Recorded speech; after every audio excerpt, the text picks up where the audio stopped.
அஸ்ஸலாமு அலைக்கும். இது உங்கள் எஸ்கே இஸ்லாம். இன்ஷா அல்லாஹ் நாம் இன்னைக்கு பார்க்க போவது வா என்னிடம் வந்துடு. அல்லாஹ் காத்து!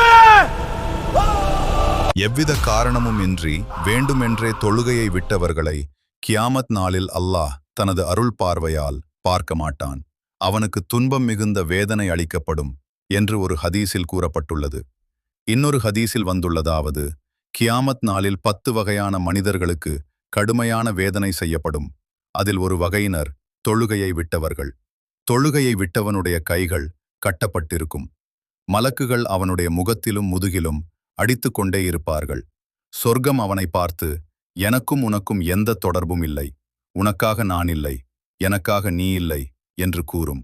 நரகம் அவனை பார்த்து, வா என்னிடம் வந்துவிடு, உனக்காக நான் இருக்கிறேன், எனக்காக நீ இருக்கிறாய் என்று கூறும்.